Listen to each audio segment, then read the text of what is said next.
आज भी देखे जा सकते हैं। रामायण काल के यह 15 जिंदा सबूत आज भी देखे जा सकते हैं।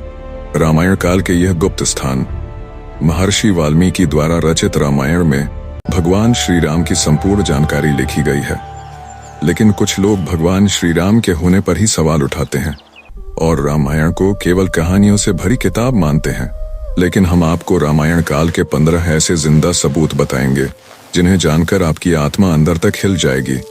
और अंत में कमेंट सेक्शन में आप जय श्री राम लिखकर जरूर जाएंगे। जो लोग कहते हैं कि रामायण तो बस एक कल्पना थी, उनके मुंह पर तमाचा मारने के लिए भी यह वीडियो देखना जरूरी है, क्योंकि हम केवल आध्यात्मिक ही नहीं बल्कि वैज्ञानिक तथ्यों के साथ पूरे सबूत आपको दिखाएंगे।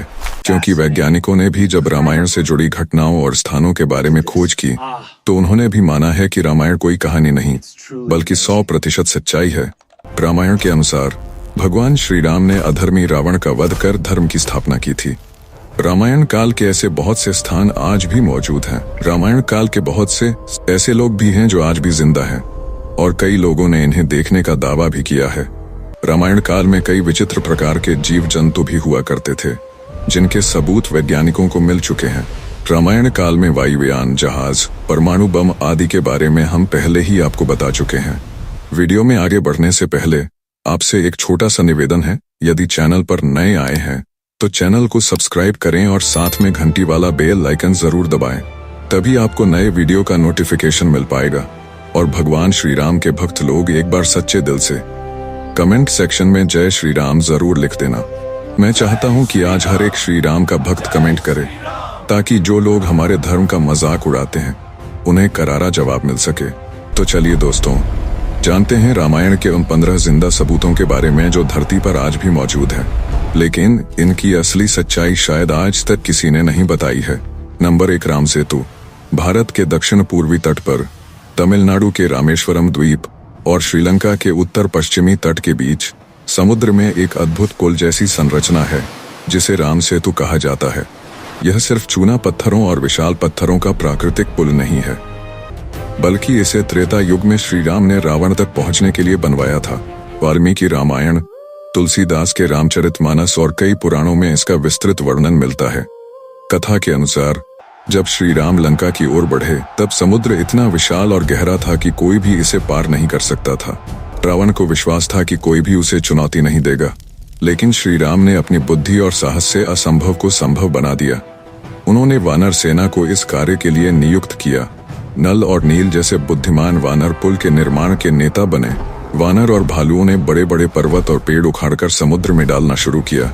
इस समय भारी पत्थरों और पेड़ों को ले जाने के लिए गाड़ियां भी इस्तेमाल हुईं, लेकिन यह आधुनिक गाड़ियों जैसी नहीं थीं। वे लकड़ी और रस्सियों से बने साधन थे जिनसे वानर भारी वस्तुएं समुद्र तक ले जाते थे। कुछ वानर 100 योजन लंबे रस्सी के सहारे पुल की सीधाई भी ठीक करते थे। पहले दिन 14 योजन, दूसरे दिन 20, तीसरे दिन 21, चौथे दिन 22 और 5वें दिन 23 योजन पुल तैयार हुआ। 5 दिन में 100 योजन लंबा और 10 योजन चौड़ा राम सेतु बनकर तैयार हुआ। वाल्मीकि रामायण में 100 योजन लंबाई दी गई है। आज लोग सोचते हैं कि यह असंभव है क्योंकि रामेश्वरम से श्रीलंका की दूरी केवल 30-40 किलोमीटर है, लेकिन पुराने समय में योजन की लंबाई आज के किलोमीटर जैसी निश्चित नहीं थी। यह संख्या केवल पुल की विशालता और अद्भुतता को दिखाने के लिए दी गई हो सकती है। इसका मतलब यह नहीं कि कथा गलत है। वैज्ञानिक दृष्टि से आज राम सेतु की चट्टानों की उम्र लगभग 7000 साल है और उनके नीचे की बालू लगभग 4000 साल पुरानी है। इसलिए कुछ लोग कहते हैं कि यह पुल केवल हजारों साल पुराना है, लेकिन यह आंकड़े केवल आज की स्थिति और चट्टानों पर आधारित अनुमान है। लाखों साल पहले समुद्र की स्थिति बिल्कुल अलग थी। तट, गहराई और जल स्तर बदल चुके थे। इसलिए जो राम सेतु हम आज देखते हैं वह प्राचीन पुल का केवल एक छोटा सा हिस्सा हो सकता है। धनुषकोडी, जो रामेश्वरम के दक्षिणी छोर पर स्थित है, राम सेतु से जुड़ा हुआ एक महत्वपूर्ण स्थल है। यहाँ से श्रीलंका मात्र 18 मील दूर है। इस मार्ग पर समुद्र उथला है और कहीं कहीं जमीन भी दिखाई देती है। यही कारण है कि राम सेतु का निर्माण यहीं से शुरू किया गया। पुल का आकार धनुष जैसा दिखाई देता था, इसलिए इसे धनुषकोडी कहा गया। राम सेतु केवल वाल्मीकि रामायण तक सीमित नहीं है। रामचरितमानस, स्कंद पुराण, विष्णु पुराण, अग्नि पुराण और ब्रह्म पुराण में भी इसका वर्णन मिलता है। इतिहासकारों ने भी राम सेतु की मौजूदगी को मान्यता दी है। 1480 में आए चक्रवात से यह टूट गया, लेकिन आज भी इसे पानी के नीचे देखा जा सकता है। राम सेतु केवल एक पुल नहीं, बल्कि शक्ति, बुद्धि और साहस का प्रतीक है। त्रेता युग की यह कथा हमें सिखाती है कि असंभव को भी संभव बनाया जा सकता है। चाहे समुद्र विशाल हो, चाहे कितनी भी बाधाएं हों, बुद्धि, साहस और सही नेतृत्व से हर कार्य संभव है। नंबर 2 पर है हनुमान जी के पद चिन्ह। दुनिया में कई जगह 2 फुट से लेकर 6 फुट तक बड़े बड़े पैरों के निशान पाए जाते हैं। जब लोग इन्हें देखते हैं तो मन में सवाल आता है, क्या ये किसी बहुत बड़े इंसान के असली पद चिन्ह हैं या फिर इन्हें किसी ने अपने हाथों से बनाया है? अगर इंसान ने बनाए होते तो इन्हें निर्जन जंगलों, ऊंची पहाड़ियों और दूर दराज जगहों पर क्यों बनाता? यही वजह है कि इन पैरों के निशानों को दिव्य माना जाता है और इन्हें भगवान शिव और पवन पुत्र हनुमान जी से जोड़ा जाता है। कहा जाता है कि श्रीलंका में जब हनुमान जी सीता माता की खोज के लिए समुद्र पार करके पहुंचे, तब उन्होंने बहुत विशाल रूप धारण किया था। जैसे ही उन्होंने वहां कदम रखा, उनके पैरों के निशान धरती पर बन गए। आज भी इन्हें हनुमान पद के नाम से जाना जाता है और लोग दर्शन करने पहुंचते हैं। आंध्र प्रदेश के अनंतपुर जिले में लेपाक्षी नाम का स्थान है, जहां भी बहुत बड़े पैरों के निशान मौजूद हैं। यही वह जगह है जहां भगवान श्री राम घायल जटायु से मिले थे और उसे मोक्ष प्रदान किया था। यहाँ के पैरों के निशानों को लेकर कई मान्यताएं हैं। कोई कहता है ये देवी दुर्गा के चरण हैं, कोई इन्हें सीता जी का मानता है और कोई श्री राम का। पास ही रामलिंगेश्वर और हनुमानलिंगेश्वर शिवलिंग है, जिन्हें श्री राम और हनुमान जी ने स्वयं स्थापित किया था। इस मंदिर की एक और खासियत है, यहाँ एक खंभा ऐसा है जो जमीन को छूता ही नहीं। कहा जाता है कि जो भी इस खंभे के नीचे से कपड़ा निकालता है, उसकी मनोकामना पूरी हो जाती है। हिमाचल के शिमला में भी जाखू मंदिर के अंदर हनुमान जी के चरण चिन्ह देखे जा सकते हैं। मान्यता है कि जब लक्ष्मण जी युद्ध के दौरान मूर्छित हो गए थे, तो हनुमान जी संजीवनी बूटी लेने हिमालय की ओर गए थे। उसी समय वे जाखू पर्वत पर उतरे और उनके पद चिन्ह आज भी वहां दिखाई देते हैं। महाराष्ट्र के नासिक के पास अंजनेरी पर्वत को हनुमान जी का जन्मस्थान माना जाता है। यहाँ 5000 फुट की ऊंचाई पर एक जगह है जहाँ पैरों की आकृति जैसा एक सरोवर है। कहते हैं कि जब बाल हनुमान ने सूर्य को फल समझकर अपने मुख में दबा लिया था, तो उसी समय उनके पैरों के दबाव से यह सरोवर बना।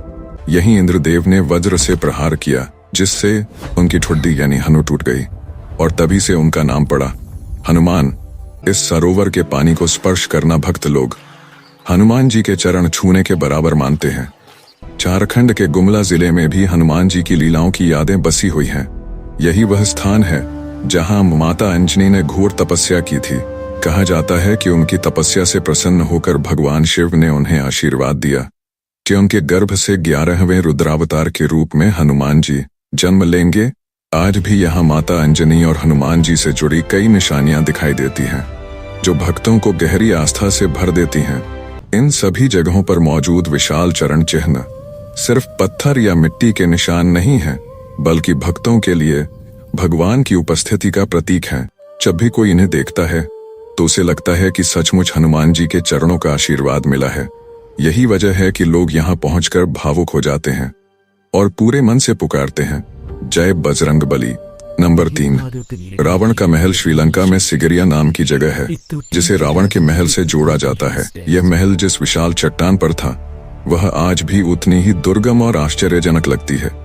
कहा जाता है कि यही वह स्थान था जहां रावण निवास करता था और यहीं से उसका साम्राज्य पूरे मध्य श्रीलंका तक फैला हुआ था। पदुल्ला, अनुराधापुरा, कैंडी, पोडोनुरुवा और नुवारा एलिया तक उसके राज्य की सीमाएं थीं, लेकिन सिगिरिया उसकी राजधानी कही जाती थी। सिगिरिया रॉक के शीर्ष पर आज भी एक प्राचीन महल के अवशेष मौजूद हैं। यह किलेबंदी, सीढ़ीदार बगीचों, तालाबों, नहरों और फव्वारों से घिरा हुआ था। मान्यता है कि माता सीता को कुछ समय तक यहाँ कैद रखा गया था और बाद में दूसरी जगह ले जाया गया। इस महल की खासियत थी इसकी ऊंचाई और पानी की अद्भुत व्यवस्था। रानियों के लिए यहाँ सुंदर बगीचे बने हुए थे। कहते हैं कि इस महल तक पहुंचने के लिए लगभग 1000 सीढ़ियां थीं और रावण तथा उसके अतिथियों के लिए एक लिफ्ट जैसी व्यवस्था भी बनाई गई थी। सिगिरिया क्षेत्र में कई गुफाएं हैं। कहा जाता है कि इनमें माता सीता को रखा गया था। इन गुफाओं की दीवारों पर आज भी पुराने चित्र मौजूद हैं, जो रामायण काल की झलक दिखाते हैं। परंपरा यह भी कहती है कि जब हनुमान जी लंका पहुंचे और सब जला डाला, तो यही महल भी जलकर खाक हो गया था। उसके अवशेष आज भी मौजूद हैं। पास ही रावण एल्ला नाम का झरना है जो 82 फुट की ऊंचाई से गिरता है। यहीं सीता पुल और रावण एल्ला गुफा भी हैं जिन्हें रावण से जोड़ा जाता है। यह गुफा समुद्र तल से 1370 मीटर की ऊंचाई पर है और बांद्रावेला से करीब 11 किलोमीटर दूर स्थित है। इस महल की कथा भगवान शिव और माता पार्वती से भी जुड़ी हुई है। कहा जाता है कि एक बार माता पार्वती ने महादेव से कहा, आप देवाधिदेव हैं, लेकिन रहते श्मशान और बर्फ की गुफाओं में हैं, जबकि अन्य देव सुंदर महलों में रहते हैं। उन्होंने आग्रह किया कि महादेव को भी एक ऐसा महल होना चाहिए जो तीनों लोकों में सबसे सुंदर और भव्य हो। महादेव ने विश्वकर्मा जी को आदेश दिया और उन्होंने समुद्र के बीच एक अद्भुत सोने की नगरी का निर्माण किया। यही नगरी आगे चलकर लंका कहलाई। गृह प्रवेश के समय विश्रवा ऋषि को आचार्य बनाया गया। महादेव ने आचार्य से दक्षिणा मांगने को कहा तो विश्रवा जी ने उसी लंकापुरी को ही मांग लिया। महादेव ने उसे दान दे दिया। माता पार्वती इस बात से बहुत क्रोधित हुई और शाप दिया, यह नगरी एक दिन महादेव के ही अंश द्वारा जलाकर राख कर दी जाएगी और इसके साथ ही तुम्हारे कुल का विनाश होगा। आगे चलकर यह नगरी विश्रवा के पुत्र कुबेर को मिली, लेकिन रावण ने उसे हराकर अपने अधिकार में ले लिया। अंततः माता पार्वती का शाप सत्य हुआ। शिव के अवतार हनुमान जी ने लंका को जला दिया और श्री राम की शरण में विभीषण को छोड़कर रावण व उसके कुल का नाश हो गया। आज भी श्रीलंका में लंका नगरी के जले हुए अवशेष, गर्म पानी के सोते और रावण से जुड़ी कई निशानियां देखी जा सकती हैं। ये सब गवाही देते हैं कि रावण का महल केवल कथा नहीं बल्कि इतिहास और आस्था दोनों का हिस्सा है। नंबर 4, अशोक वाटिका। रावण ने जब माता सीता का हरण किया तो उन्हें लंका की एक बहुत ही सुंदर वाटिका में रखा गया, जिसे आज हम अशोक वाटिका के नाम से जानते हैं। यही वह जगह है जहां सीता माता ने प्रभु श्री राम की प्रतीक्षा में दिन रात व्यतीत किए। श्रीलंका के एलिया पर्वतीय क्षेत्र में स्थित एक गुफा को सीता एलिया कहा जाता है। मान्यता है कि यहीं पर सीता माता को कैद करके रखा गया था। आज इस स्थान पर एक भव्य सीता मंदिर भी बना हुआ है। वाल्मीकि रामायण में उल्लेख मिलता है कि युद्ध के बाद हनुमान जी ने अशोक वाटिका को जला दिया था। यही कारण है कि आज भी वहां की मिट्टी काली और राख जैसी दिखाई देती है, जबकि उसके पास बहने वाली सीता नदी के दूसरी ओर की मिट्टी लाल रंग की है। अशोक वाटिका में प्रवेश करते ही सबसे पहले अशोक वृक्ष ध्यान आकर्षित करते हैं। इन पेड़ों की खासियत यह है कि इनके पत्तों की नसें इतनी स्पष्ट होती हैं कि उन्हें हाथ में लेने पर शरीर में एक अलग तरह का कंपन और चैतन्य महसूस होता है। साल में 2 बार इनमें लाल रंग के फूल खिलते हैं, जिन्हें सीता फूल कहा जाता है। कहा जाता है जब माता सीता दुख में डूबी थीं, तब इन्हीं अशोक वृक्षों ने उन्हें सांत्वना दी। इसी वजह से इन वृक्षों का नाम पड़ा अशोक वृक्ष, यानी शोक दूर करने वाले वृक्ष। रामायण के अनुसार जब महावीर हनुमान जी सीता माता की खोज में लंका पहुंचे तो लंका की भव्यता देखकर वे भी हैरान रह गए। बिना अनुमति कोई लंका में प्रवेश नहीं कर सकता था, लेकिन हनुमान जी ने सूक्ष्म रूप धारण कर सारी बाधाओं को पार कर लिया। उन्होंने रावण के महल के हर कोने को देखा, पर सीता माता कहीं नहीं मिली। भटकते भटकते हनुमान जी विभीषण के घर पहुंचे। वहां की 4 दीवारी पर ईश्वर की मुद्राएं देखकर वे चकित रह गए। राक्षस होते हुए भी विभीषण भगवान विष्णु के भक्त थे। यहीं उनकी मुलाकात विभीषण से हुई। विभीषण ने ही संकेत दिया कि सीता माता को रावण ने अशोक वाटिका में कैद कर रखा है। संकेत पाकर हनुमान जी अशोक वाटिका की ऊंची दीवारों तक पहुंचे। वहां भयंकर राक्षस पहरा दे रहे थे। हनुमान जी ने तुरंत छोटा वानर रूप धारण किया और एक पेड़ पर चढ़कर अंदर प्रवेश किया। अंदर का दृश्य देखते ही उनका मन भर आया। घने पेड़ों के बीच राक्षसियों से घिरी हुई एक तेजस्विनी स्त्री केसरिया वस्त्रों में बैठी थी। वह कोई और नहीं, माता सीता थीं। हनुमान जी ने जब पहली बार माता सीता को अशोक वाटिका में देखा तो उनकी आंखों से खुशी के आंसू छलक पड़े। वाल्मीकि रामायण में वर्णन है कि सीता माता जिस पेड़ के नीचे बैठी थीं, वह सिंसुपा का पेड़ था। कुछ लोग इसे शीशम का पेड़ भी मानते हैं। उसी वृक्ष के नीचे हनुमान जी और माता सीता की पहली भेंट हुई, जिसने राम कथा को एक नया मोड़ दे दिया। अशोक वाटिका केवल एक बाग नहीं था, बल्कि रामायण का वह पवित्र स्थल था जिसने राम रावण युद्ध की नींव रखी। और आज भी यह श्रीलंका की धरती पर आस्था की अमिट छाप छोड़ रहा है। नंबर 5, द्रोणागिरी पर्वत। उत्तराखंड के चमोली जिले में जोशीमठ से लगभग 50 किलोमीटर दूर एक सुंदर गांव बसा है, द्रोणागिरी गांव। इसी गांव के पास स्थित है भव्य द्रोणागिरी पर्वत, जिसकी ऊंचाई है 766 मीटर। यह पर्वत केवल एक प्राकृतिक अजूबा नहीं, बल्कि रामायण काल का साक्षात गवाह भी माना जाता है।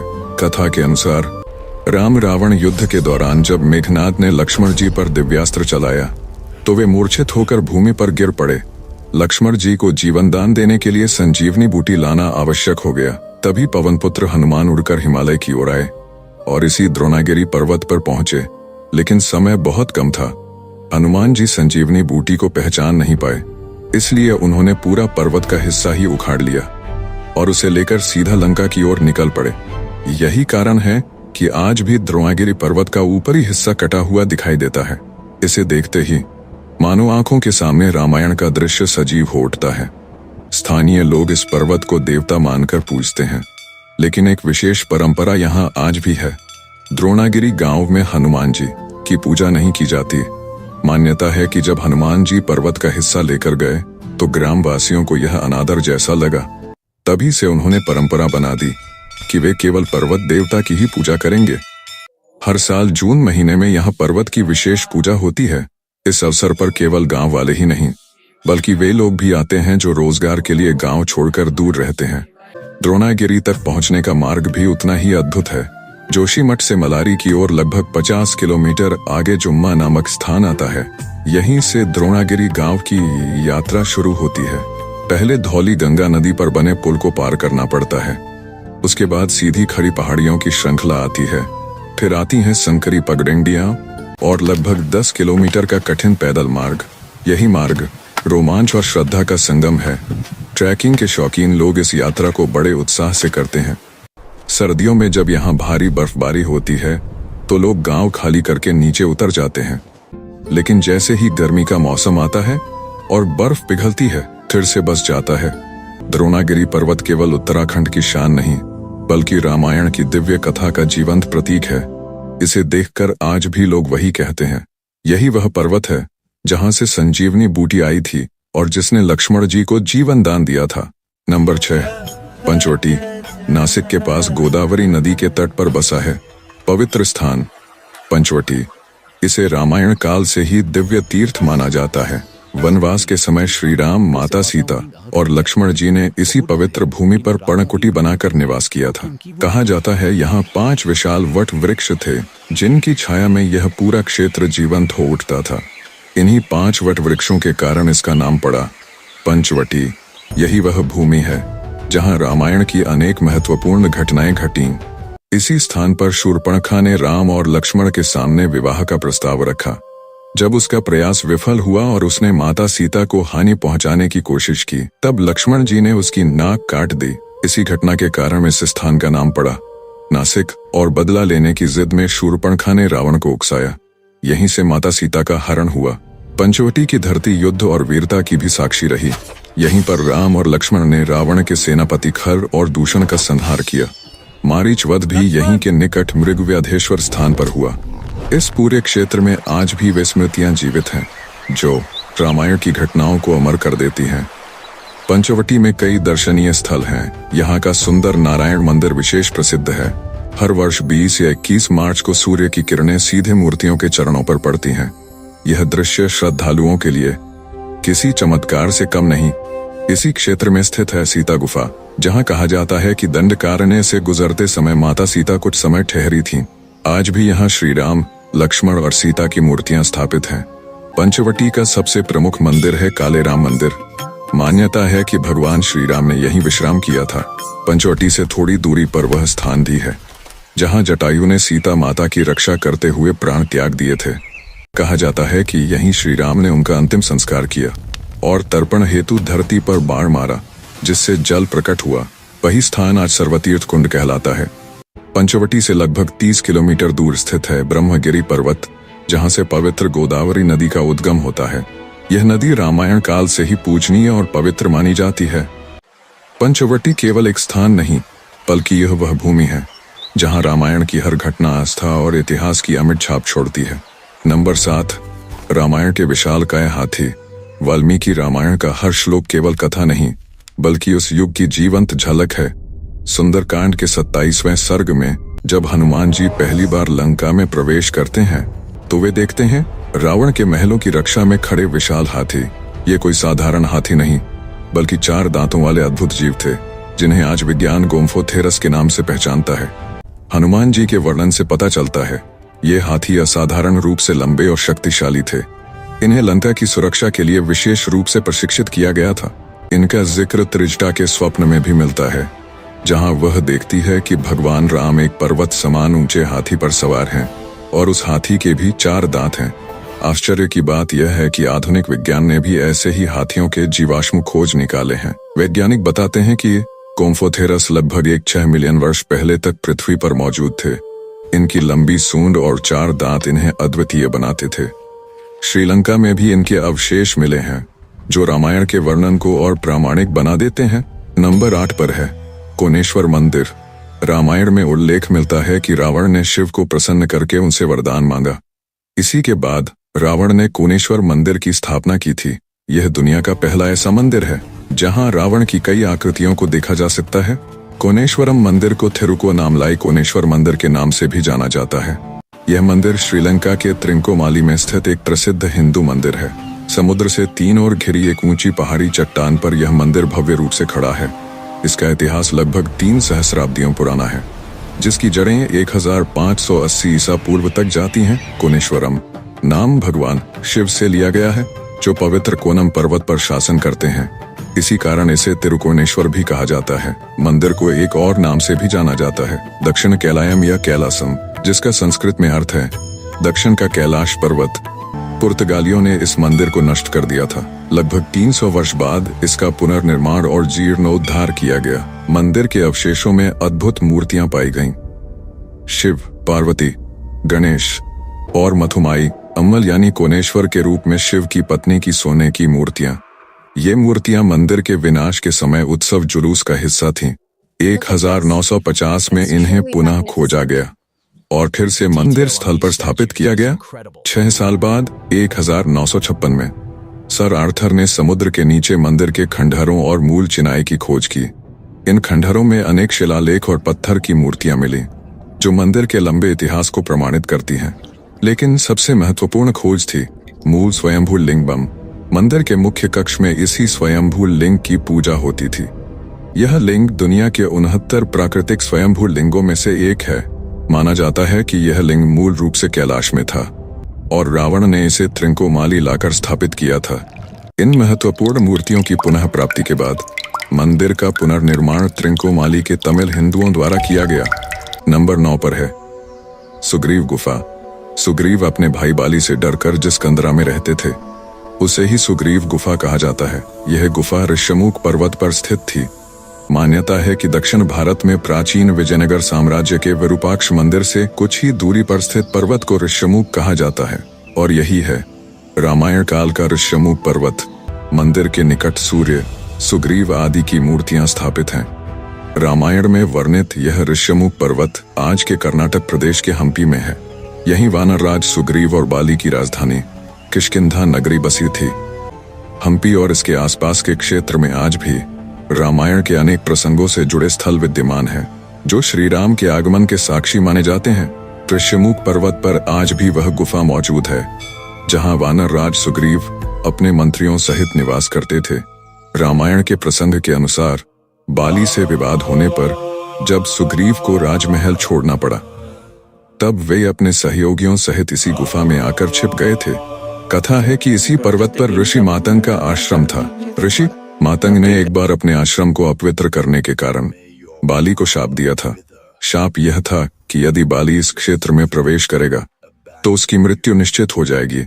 यही कारण था कि सुग्रीव के लिए यह पर्वत एक सुरक्षित शरणस्थली सिद्ध हुआ। यहीं पर सुग्रीव की मुलाकात हुई श्री राम और लक्ष्मण जी से। बाद में राम ने बाली का वध किया और सुग्रीव को किष्किंधा का राज्य प्राप्त हुआ।